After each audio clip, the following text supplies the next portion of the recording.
Everyone is going to love this. The wheel, the light bulb, the telephone, some inventions impact the world, and others fly under the radar. Here are 10 food inventions that fool us all. Well, you could have fooled us. Transformers takeout boxes. Transformators! Who isn't familiar with the iconic Chinese takeout box? With its tapered bottom, pagoda illustration, and rectangular shape in the form that mathematicians call a frustum, seriously, look it up, these boxes are seen everywhere. But they're more than just a box. Did you know they can also act as a plate? Try it out. When you sit down to eat, take out the metal handles and put them aside. Then gently undo the creases and folds of the box. If you do it right, it should turn into a flat surface that can act as a substitute plate. Mind blown. This method is a great way to cut down on dishes and to give another use for the box before it gets thrown away. Just make sure that if you do this, you don't do it with a meal covered in sauce or broth. That will spill all over the place. It's a plate, not a bowl. It's a plate. The underrated spork. I am not a toy. I'm a spork. You might have heard of a spork a few times in your life. They're a hybrid of a spoon and a fork in functionality, appearance, and even in name. The word dates back to 1909 and was used to describe the specific brand of utensil, but the tool itself dates back much further with varying names. It's a very quirky and odd utensil, but it does have its uses. Firstly, sporks are obviously versatile since they can do the work of 2 different utensils. I mean, look at how versatile it is. Secondly, they are the premier utensil to use on certain foods. Foods that have a liquid part and a solid part, like a stew with broth and vegetable chunks or some pasta coated in a sauce, are good candidates for using a spork. The other major use for a spork is if you're eating 2 different things, such as a liquid soup and a solid salad. No need to use 2 utensils when one hybrid will do the trick just fine. Yeah, it's a hybrid. Invert your peanut butter. I'm inverted. As anyone can attest, gravity is a harsh mistress. It can either work in your favor or against you. What goes up must come down. However, one lesser-known way in which gravity manifests itself is in peanut butter, of all things. If you leave a mostly full jar of peanut butter upright in your pantry, then the various liquid oils will slowly make their way to the surface as the mixture settles in the jar, creating the annoying greasy layer at the top. There is a very easy way to avoid this, and it simply involves turning the jar upside down. This way, all the excess oil will float to the bottom of the jar instead, leaving the solid peanut butter at the open end of the jar, which is closer to the ground when stored in this fashion. It's very simple and intuitive. Okay, this may not be the greatest advance in gravity science since Isaac Newton, but whoever figured this one out deserves our eternal thanks. Cheers to you, unknown inventor. May your peanut butter never be oily. Never again. First time here? Then join the other official BabbleToppers by hitting that subscribe button. Thanks. Sauce cubes. Hot sauce suspenders, hot sauce pajamas. You've just made a delicious sauce, but the problem is you have way too much of it. You can use a good portion of it for dinner tonight, but the extra would take up way too much space in the fridge, and it might go bad if you leave it long enough. What do you do in this situation? Grab an ice cube tray and freeze it. This sauce preservation method was popularized by YouTube home cook Adam Ragusa in his bolognese sauce recipe. He purposely makes too much of the sauce for one meal and freezes the rest for use later. In the case of his bolognese sauce, Adam takes 1 or 2 cubes from the collection and thaws them, which makes the sauce incredibly easy to portion. Just take what you need and leave the rest for later. No time is wasted on thawing a gigantic brick of sauce, 90% of which will just be refrozen after dinner. Adam also uses this method for the actual food itself, such as a large stew of black beans, which can be portioned as easily as the sauce.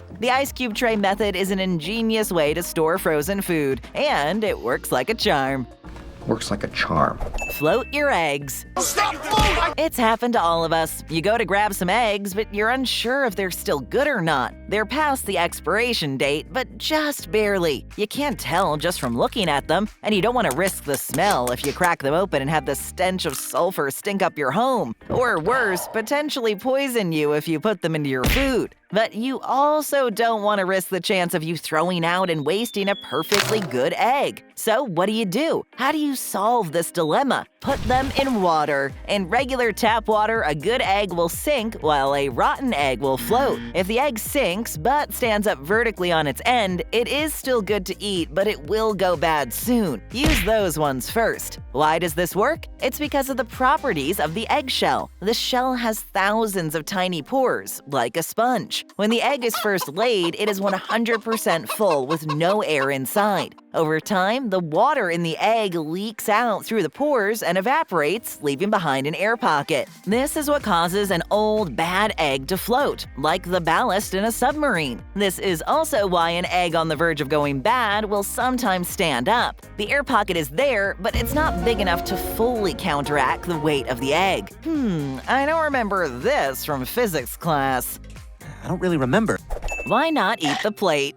Don't eat off my plate. The spiritual ancestor of the common bread bowl, edible plates and other dinnerware are a fantastic invention. The Polish company Biotrem, founded by a wheat farmer who wanted to make something with his excess bran, is one of the world's leading manufacturers of edible plates and cutlery. Their plates and bowls are made out of 100% wheat bran and can be eaten as an after-meal snack or just put straight into the compost if you don't want to eat any more food. Of course, since these plates are made entirely of wheat, you probably don't want to eat any soupy foods on them. Biotrem also sells edible and compostable cutlery made of wheat bran mixed with an edible chemical called polylactide, which is also made from plants. This is not the first instance of an edible plate or cutlery, though. In Ethiopia, people traditionally use a spongy flatbread or pancake called injera as a makeshift spoon to grab soup or salad from a communal stoneware or metal bowl. This is similar to how we eat dips in the West, but injera is used for every type of food in Ethiopia. Similar practices exist in other cultures with different types of bread, like roti in India or tortillas in Mexico. Sometimes the best inventions come straight from the past.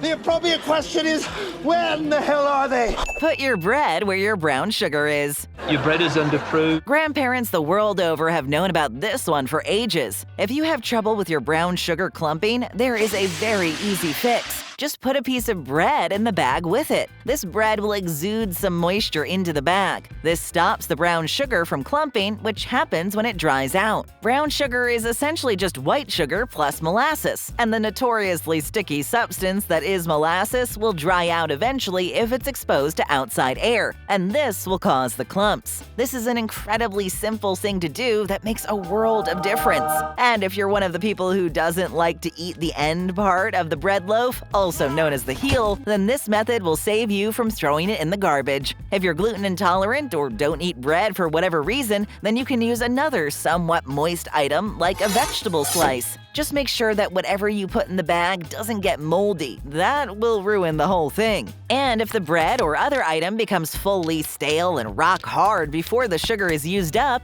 just switch it out for another one. It's simple, cheap, and effective. The perfect life hack. Life hacking, baby. Putting the straw in strawberry.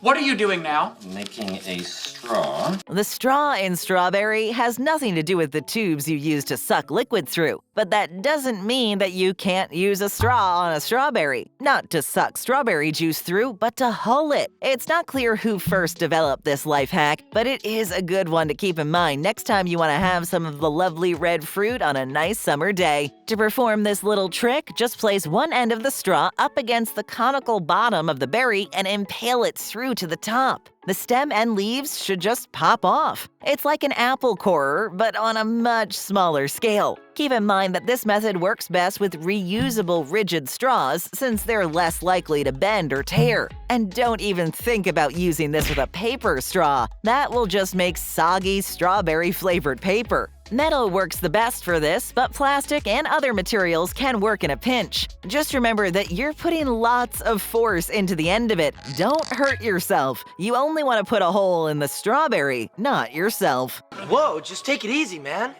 Bloom your cocoa powder. I can't have another cocoa. Chocolate cakes and brownies are wonderful as is, but there is an easy way to make them next level and give them extra oomph. There's a technique known as blooming, which is certain to make all your chocolate baked goods taste even more chocolatey. It's very simple. Just put the cocoa powder into some hot water or other liquid before you put it into the batter. The one downside is that it may make it harder to stir the batter with the extra cocoa sludge, but the elbow grease is necessary for the payoff. It might seem unnecessary since any liquid in your baked good will get boiling hot in the oven anyway, but it does work. Formal scientific research is scarce on this topic, but ask any professional baker and they will swear by it. YouTube cook Adam Ragusa did a test of this. He baked 2 chocolate cakes which were identical except for one difference. One cake had bloomed cocoa powder and the other just had traditional cocoa powder in the mix. The difference was extremely clear. In his words, more intense,